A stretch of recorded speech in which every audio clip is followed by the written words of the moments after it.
بسم اللہ الرحمن الرحیم۔ عزیز طلباء و طالبات، السلام علیکم۔ بچوں، کل ہم نے سبق پڑھا تھا، سبق نمبر 6، پہلی فتح، اس کا خلاصہ۔ آج ہم اس کے MCQs جو ہیں وہ پڑھیں گے تاکہ ہمارا پورا سبق جو ہے ہم اس کی کو ریوائز بھی کر لیں اور اچھے سے وہ ہمیں یاد بھی ہو جائے کہ ہم نے سبق کے خلاصے میں کیا کیا چیزیں جو ہیں وہ پڑھی ہیں۔ چلیے شروع کرتے ہیں۔ سبق پہلی فتح کے مصنف کا کیا نام ہے؟ میاں بشیر احمد، سید امتیاز علی تاج، شاہد احمد دہلوی یا نسیم حجازی؟ تو اس کے مصنف جو ہیں وہ ہیں نسیم حجازی۔ پہلی فتح کی صنف کیا ہے؟ صنف کے لحاظ سے یہ سبق جو ہے یہ ناول ہے۔ صبح کی نماز کے بعد ڈیش کے لوگ بازاروں اور مکانوں کی چھتوں پر کھڑے محمد بن قاسم کی فوج کا جلوس دیکھ رہے تھے۔ ٹھیک ہے، دمشق کے لوگ تھے جو بازاروں اور چھتوں پر کھڑے ہو کر محمد بن قاسم کی فوج کا جلوس جو تھا وہ دیکھ رہے تھے۔ فوج کی قیادت کتنے سال کے نوجوان کے سپرد تھی؟ فوج کی قیادت جو تھی وہ 17 سالہ نوجوان محمد بن قاسم کے سپرد تھی۔ دمشق سے روانہ ہونے والی فوج کا جلوس کس کی قیادت میں تھا؟ دمشق سے روانہ ہونے والی فوج کی قیادت جو تھی وہ محمد بن قاسم کر رہے تھے، جن کی عمر 17 سال تھی۔ دمشق سے لے کر بصرہ تک راستے کے ہر شہر اور بستی سے کئی کمسن لڑکے، نوجوان اور بوڑھے اس فوج میں شامل ہوئے۔ کوفہ اور بصرہ میں محمد بن قاسم کی روانگی کی اطلاع مل چکی تھی۔ غیور قوم کی ایک بے کس بیٹی کی فریاد بصرہ اور کوفہ کے ہر گھر میں پہنچ چکی تھی۔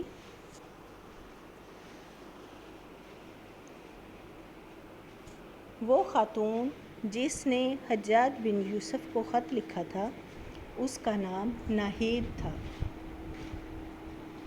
بصرہ کی عورتوں میں زبیدہ کی تبلیغ کے باعث یہ جذبہ پیدا ہو چکا تھا کہ ناہید کا مسئلہ قوم کی ہر بیٹی اور بہو کا مسئلہ ہے۔ ناہید ایک ہندوستانی لڑکی تھی۔ محمد بن قاسم کی بیوی کا نام زبیدہ تھا۔ خرابی صحت کے باوجود محمد بن قاسم کی والدہ بصرہ کی معمر عورتوں کی ایک ٹولی کے ساتھ جہاد کی تبلیغ کے لیے ہر محلے کی عورتوں کے پاس پہنچتی تھی۔ زبیدہ نے چند نئے سپاہیوں کو گھوڑے اور اسلحہ جات باہم پہنچانے کے لیے اپنے تمام زیورات جو تھے وہ بیچ ڈالے تھے۔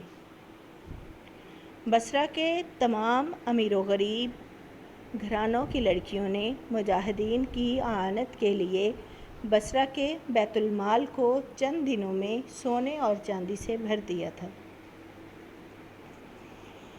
عراق کے دوسرے شہروں کی خواتین نے اس کار خیر میں حصہ لیا اور وہاں بھی لاکھوں روپے جو تھے وہ جمع ہو گئے۔ محمد بن قاسم نے بصرہ میں 3 دن قیام کیا۔ عبید اللہ کی قیادت میں 20 آدمیوں کا وفد دیبل جو تھا وہ بھیجا گیا تھا۔ بصرہ کے گورنر کا نام حجاج بن یوسف تھا۔ دیبل کی طرف جو وفد روانہ ہوا اس کی قیادت عبید اللہ کے سپرد تھی۔ دیبل کے وفد سے 2 آدمی بچے۔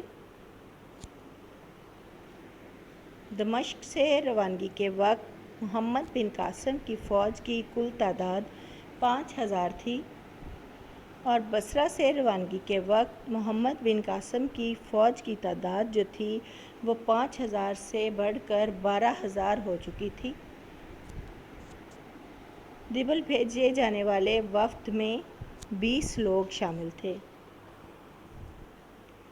محمد بن قاسم کی فوج میں 6,000 گھڑ سوار موجود تھے۔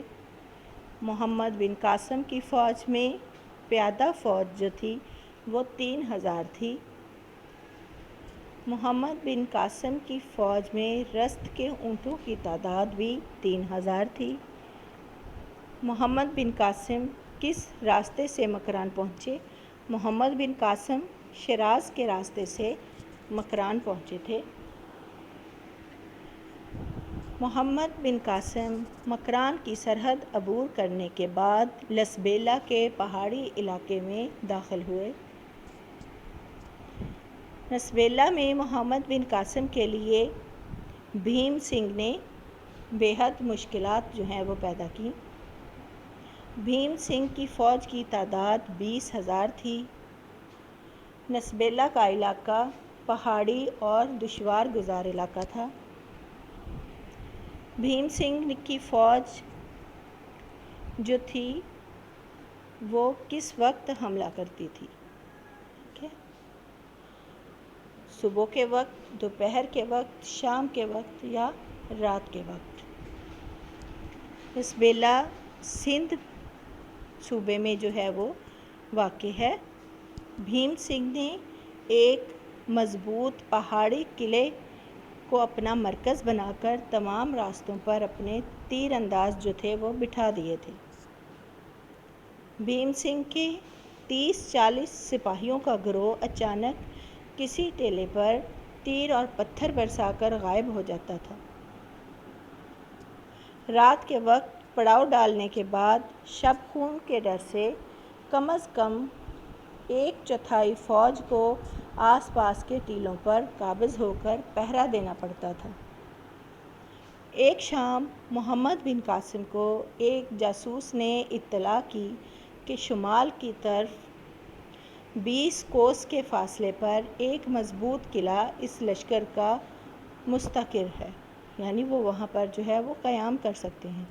محمد بن قاسم نے کہا کہ میں آج سورج نکلنے سے پہلے اس قلعے پر حملہ کرنا چاہتا ہوں۔ محمد بن قاسم نے قلعہ پر حملہ کرنے کے لیے 500 پیادہ سپاہی ساتھ لے جانے کی خواہش ظاہر کی۔ مسلمان مجاہدین اللہ کے لیے جہاد کرتے ہیں۔ رستم ایرانی فوج کا سپہ سالار تھا۔ قادسیہ کی جنگ میں سعد بن ابی وقاص رضی اللہ تعالیٰ عنہ جو ہیں وہ مسلمانوں کے سپہ سالار تھے۔ ایران کی فتح میں مسنہ بن حارثہ صحابی جو ہیں رضی اللہ تعالیٰ عنہ، انہوں نے نمایاں کردار ادا کیا۔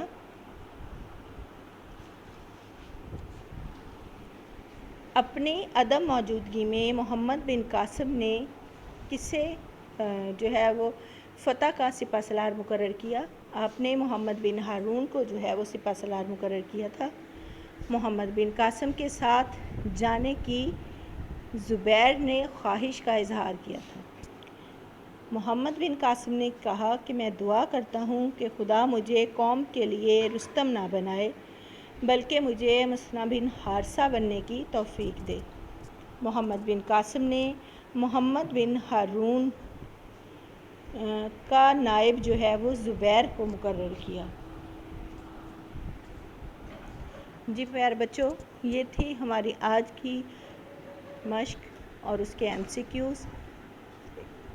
سی کیوز حل کرتے وقت پورا اس کا خلاصہ جو ہے وہ ایک دفعہ ریوائز ہو جاتا ہے۔ اگر آپ نے اچھے سے یاد کیا ہو بیٹا تو ایم سی کیوز جو ہیں ان کو حل کرنا مشکل نہیں ہوتا۔ امید کرتی ہوں کہ آپ سب نے میرے ساتھ جو ہے اس کو ریوائز بھی کر لیا ہوگا اور آپ کو یہ اچھے سے یاد بھی ہو گئے ہوں گے۔ تو انشاءاللہ نئے لیکچر کے ساتھ آپ کی خدمت میں دوبارہ پھر حاضر خدمت ہوں گے۔